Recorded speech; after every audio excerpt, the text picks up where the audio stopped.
This video is the fourth part in our Focus for Growth Leadership Development Program.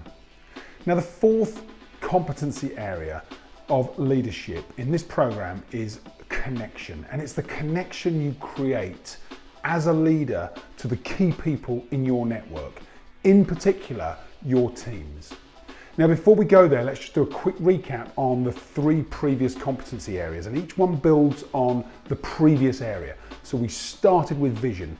Are you creating a compelling vision of the future for your organization, your team, your clients, everybody that works alongside you? Second component was mission. Are you clear on the purpose of your business, of the function of what you do as an organization? And are your team clear on that? The third area we talked about was values. Setting clear standards and principles of acceptable and unacceptable behavior, and then as a leader dealing with those values and reminding people and reinforcing them as part of your ongoing process of review and discussion with your teams. So the fourth component, we've got the strategic elements of managing your business and taking your role seriously as a leader. The next competency area is connection. How well do you connect with your team? How well do you connect with your peers, your senior leader, your clients and stakeholders in your business? And what's your network like as a leader? Now, if you don't pay particular attention and get intentional about connecting with your teams, then over a period of time, you will find that maintaining good relationships, retaining people in your organization becomes more and more difficult, because people want to work for somebody they not only respect, but they trust and they are connected to. That's your job as a leader, is to maintain healthy connections. Now, that doesn't mean that you're a pushover. That means that you are intentional about the relationship with your people. You show empathy and you care for them. And that empathy and care enables you to have a strong, positive, and at times challenging relationship with your people, because people do like to be challenged, as well as have that fostering of a positive relationship. And there are a couple of videos that we've covered in the past where we talked about emotional intelligence. This connection competency area is rooted in emotional intelligence.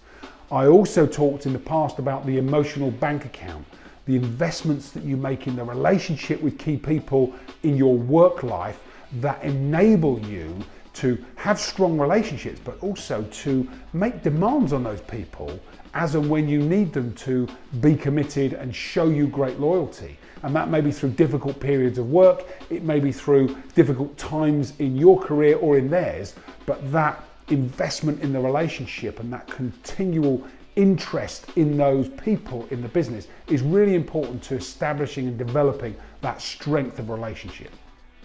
I'd also start to think about how you manage yourself. So in that connection with your team, how effectively do you manage yourself through stressful periods?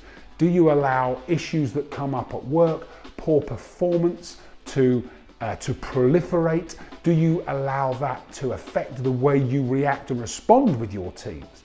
Because there are times when you should play an emotional role in the relationship with your teams. There are times when you need to keep your emotions in check. And are you considering how you behave in key clutch moments, so that you are reserved when you need to be reserved and holding on to your calm and confidence at the right times? And there are other times when actually you want some emotional leverage. Are you playing that facilitative leadership role in the right way at the right times? And as part of your leadership development, gaining feedback from your teams about where you should be deepening and strengthening your connections, and where you should be managing yourself and your emotional intelligence and self-awareness and self-management much better, is part of what strengthens you as a leader going forward.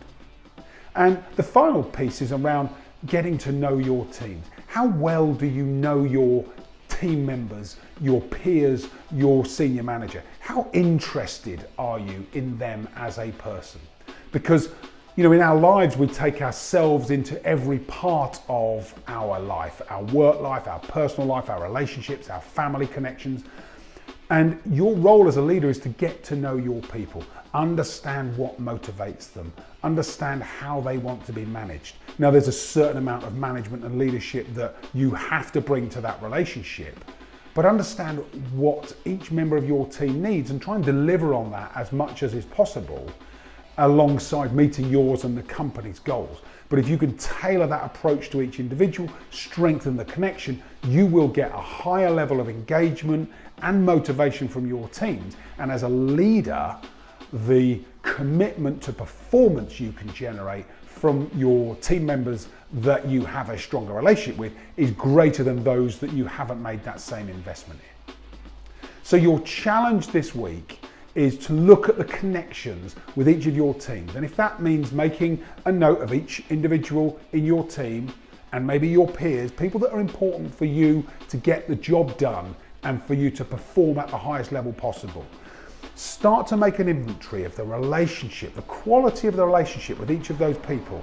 And where is it now?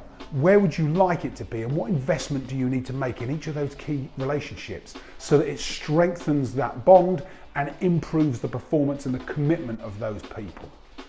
And then start to think about yourself. How do you manage yourself in certain situations? How can you get some feedback on where you need to look at your own emotional intelligence and your ability to manage yourself through either stressful or highly charged situations?